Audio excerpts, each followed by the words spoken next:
வணக்கம் மக்களே, இன்றைக்கி ஹெல்த்தியான டிஃபன் சாப்பிடலாம் வாங்க. இதுக்கு கேரட் துருவி, அதுக்கப்புறம் பீட்ரூட்டும் துருவி வச்சுருக்கேன். அதுக்கப்புறம் கொஞ்சம் பீன்ஸ் கட் பண்ணி இதை குக்கரில் வேக வச்சு எடுத்துக்கலாம்.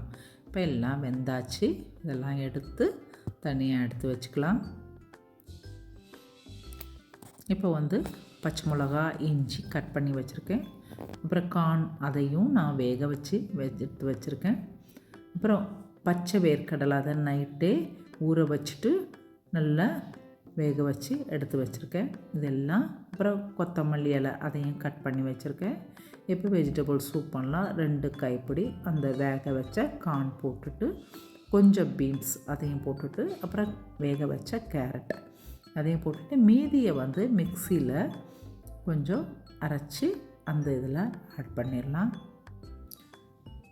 அதோட இப்போது நல்லா கொதித்ததுக்கப்புறமா உப்பு, கொஞ்சம் மிளகு பொடி, அவ்வளோதான். நல்லா கொதித்தோடனே கொத்தமல்லி இலை போட்டு வெஜிடபிள் சூப் ரெடி ஆயாச்சு. இப்போ மில்லட் வெர்மிசெல்லி உப்புமா பண்ணலாம். இதுக்கு 1 லிட்டர் தண்ணியில் இந்த வெர்மிசெல்லியை போட்டு நல்லா 2 நிமிஷம் நல்லா கிண்டி, அதுக்கப்புறம் இதில் உப்பு போட்டுக்கலாம் நம்ம தண்ணியில். அதுக்கப்புறம் அதை வடிகட்டி எடுத்து வச்சுக்கலாம். அந்த தண்ணியெல்லாம் நல்லா வடியணும். வடிஞ்சதுக்கப்புறமா அதை ஒரு இட்லி தட்டில் ஒரு 8 நிமிஷம் நல்லா வேக வச்சு எடுத்துக்கலாம். இப்போ எலுப்பு சட்டியில் கொஞ்சம் தேங்காய் எண்ணெய் விட்டு கடுகு, உளுத்தம்பருப்பு தாளித்து இந்த பச்சை மிளகாய், இஞ்சியும் நல்லா வதக்கிக்கலாம். இப்போ இந்த வெந்த மில்லட் வெர்மிசெல்லியை அதில் போட்டு வேணும்னா நீங்கள் கொஞ்சம் உப்பு ஆட் பண்ணிக்கலாம். இப்போ துருவின தேங்காய், கொத்தமல்லி இலை எல்லாத்தையும் போட்டு நல்லா கிண்டி விட்டுக்கலாம். சூப்பராக ரெடி ஆயாச்சு.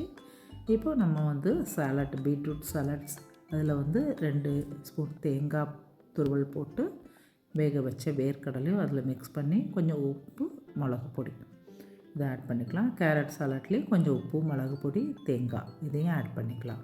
அப்புறம் வெள்ளரிக்காயில் கொஞ்சம் உப்பு, மிளகு பொடி, அவ்வளோதாங்க. எல்லாம் ரெடி ஆயாச்சு. சூப் எடுத்து வச்சுக்கலாம். இந்த சாலட்டெல்லாம் வேக வச்சுக்க வேண்டிய அவசியம் இல்லை, அப்படியே தான் சாப்பிடணும். ஆனால் வயசானவங்களுக்கும் கொடுக்கணும் அப்படிங்கிறதுனால நான் இதை வேக வச்சுருக்கேன்.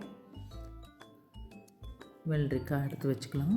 இப்போ அந்த மில்லட் சேமியா உப்புமா அதையும் போட்டுட்டு ஒரு பழத்தோடு நம்ம சர்வ் பண்ணலாம். என்ன மக்களே, இந்த ஹெல்த்தியான உணவை நீங்களும் பண்ணி பாருங்கள்.